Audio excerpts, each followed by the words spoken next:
You also need to make sure that you're using the right person pronouns. First person is any time I am talking about myself or including myself. I, me, my, mine, we, us, our. I am first. Second person is you. Anytime I'm talking about you or including you. You, your, yours, y'all. Third person is anytime you're referring to someone else, not including you or me, but someone else. Him, her, he, him, she, her, they, them, it, that, one body, each, person, people, someone. You could come up with a million more third person references, but remember, I am first, you are second, they are third. When writing essays, there's some problems that come from using first person.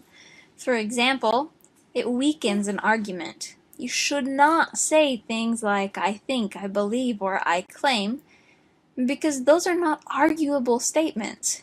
Consider which is stronger or more arguable. Abortion is wrong, or I think abortion is wrong. The first is more argumentative, right?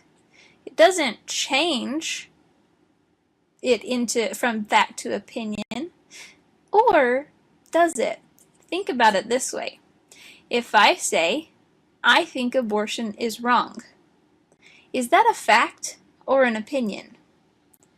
You're probably thinking it's an opinion, but no, I do think abortion is wrong. That is a fact. It is a fact that I think it.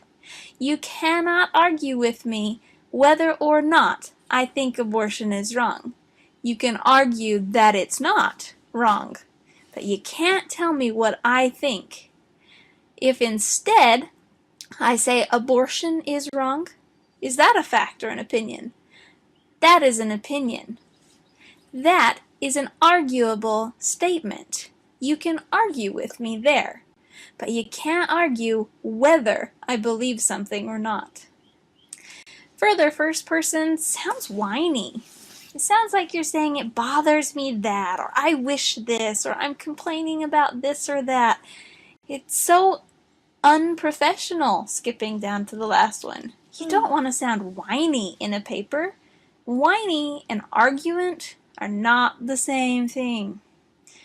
And it sounds like you're making excuses. In my opinion, because, you don't have to believe me, but just what I think, just so you know, just so I state it, so that it's out there, I'm going to put my opinion out there for you to know it. That's not arguing. That's a long way from arguing.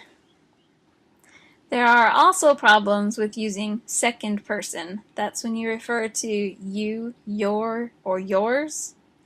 For example, it's easy to make literally false statements. For example, we like to say things like this. I hiked up the mountain and you could see everything from there. Literally, this statement is false. If I hike up a mountain, I can see everything from there.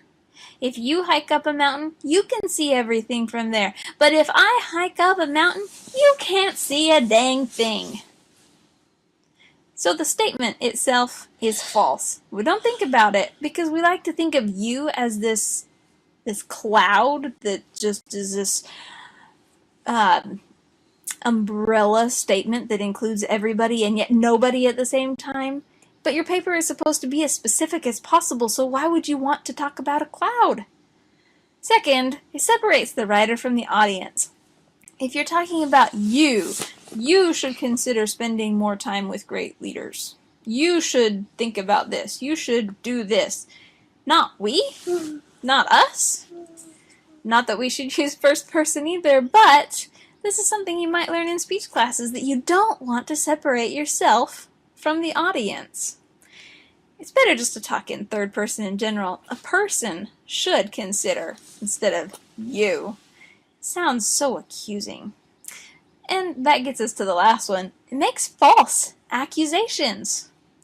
I don't know how many times I've read papers that said something to the effect of, when you have an abortion, I've never had an abortion, don't accuse me of having an abortion. No, when a woman has an abortion. Not when I do, because I didn't, and I'm not going to. Not when you did. I don't know if you did or not. Heck, you might be talking to a guy. Trust me, the guy didn't have an abortion. So you is completely incorrect. So that leaves us with third person. Academic writing should be done in third person. When you write an essay, do not use first person. Do not use second person. Stick with third person. I told you there was a lot to pronouns. One more thing to cover. Plural versus possessive versus contractions. There are certain pronouns that are always possessive. They always have been. They always will be. And you don't do anything to them to force them to be possessive because they're already possessive. For example, his or hers, my, mine, our, ours, their, theirs, its, whose, your, and yours. These words are always possessive. Some people get confused with those possessive pronouns because there's words very similar to them that have apostrophes, and they know that apostrophes are used to force words to become possessive. But what you need to understand is those possessive pronouns existed first, before we started using the apostrophe for possessives. Before, we could either use a naturally possessive pronoun, or we could use words like of. The backpack of Jason. Now we'd rather say Jason's backpack because we have a way to force it to the word Jason to become possessive by adding apostrophe s. However, those words that were already possessive are still possessive without an apostrophe. The other reason we use apostrophes is to shorten words, to combine two words into one and replace letters with that little mark called the apostrophe. Contractions like it apostrophe s sounds just like the possessive its, but the contraction its means it is. Your sounds as a possessive sounds the same as your as a contraction, but when it's written we know the difference. If it does not have an apostrophe, it is possessive. With an apostrophe, you apostrophe re means you are. Whose, whose, is possessive. Who apostrophe s means who is.